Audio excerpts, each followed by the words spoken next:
Assalamualaikum warahmatullahi wabarakatuh. Selamat pagi, Bu. Waalaikumsalam warahmatullahi wabarakatuh. Selamat pagi. Mohon maaf sebelumnya telah mengganggu waktu Ibu. Perkenalkan, nama saya Latifah Mutia Ardi, mahasiswa Pendidikan Bahasa dan Sastra Indonesia dan Daerah Universitas Negeri Padang dan juga merupakan alumni SMP N2 Kapur 9. Apakah benar sekarang saya berbicara dengan Ibu Febrinoni Utami SPD yang merupakan guru bahasa Indonesia di SMP Negeri 2 Kapur 9, Bu?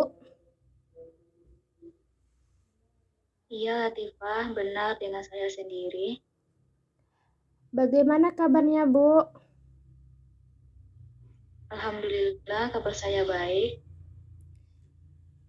Boleh saya minta waktunya sebentar, Bu? Tentu boleh, ada keperluan apa ya? Terima kasih sebelumnya, Bu, telah meluangkan waktunya. Maksud dan tujuan saya untuk menelpon Ibu yaitu untuk mewawancarai seorang guru bahasa Indonesia dengan tema sikap positif berbahasa Indonesia, yang mana untuk memenuhi tugas mata kuliah retorika, Bu. Apakah Ibu bersedia untuk diwawancarai? Baik, Latifah, saya bersedia. Silakan mau bertanya apa? Mohon maaf sebelumnya, Bu. Apakah boleh saya merekam pembicaraan kita sekarang ini, Bu?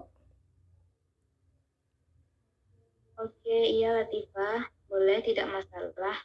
Langsung saja kita masuk ke pertanyaan pertama ya, Bu. Yaitu, menurut Ibu, apa itu sikap positif dalam berbahasa Indonesia, Bu? Sikap positif bahasa Indonesia adalah penggunaan bahasa Indonesia sesuai dengan kaidah bahasa dan sesuai dengan situasi kebahasaan. Sikap bahasa Indonesia yang positif hanya akan tercermin apabila si pemakai mempunyai rasa setia untuk selalu memelihara dan mempertahankan bahasanya sebagai sarana untuk berkomunikasi. Oh, begitu ya, Bu. Baik, kita masuk ke pertanyaan yang kedua ya, Bu. Pertanyaannya yaitu, bagaimana menurut Ibu wujud dari sikap positif itu sendiri, Bu? Sikap positif berbahasa Indonesia adalah sikap berbahasa yang dapat diwujudkan dengan 3 upaya, yaitu yang pertama adalah kesetiaan berbahasa. Kesetiaan berbahasa merupakan suatu upaya agar si pengguna bahasa tetap berpegang teguh memelihara dan menggunakan bahasa nasional, bahasa kebangsaan, dan bahasa Indonesia. Dan apabila perlu, mencegah adanya pengaruh asing. Yang kedua yaitu kebanggaan berbahasa. Kebanggaan berbahasa suatu upaya agar si pengguna bahasa lebih mengutamakan bahasanya sendiri dan menggunakan sebagai lambang identitas bangsanya.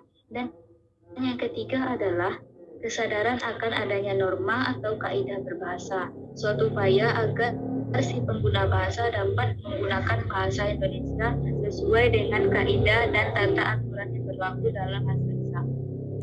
Baik, Bu. Kita masuk ke pertanyaan yang terakhir ya, Bu, yaitu pertanyaannya menurut Ibu, bagaimana menumbuhkan sikap positif terhadap bahasa Indonesia yang terjadi di dalam kehidupan masyarakat?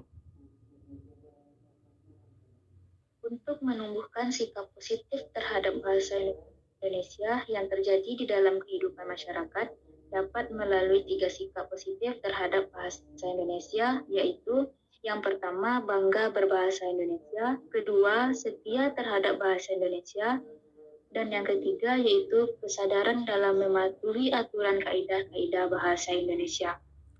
Oh iya, Bu. Baik, Bu. Itulah pertanyaan yang dapat saya ajukan. Terima kasih atas pengetahuan dan waktu yang telah Ibu berikan kepada saya. Sekali lagi, mohon maaf telah mengganggu waktunya ya, Bu.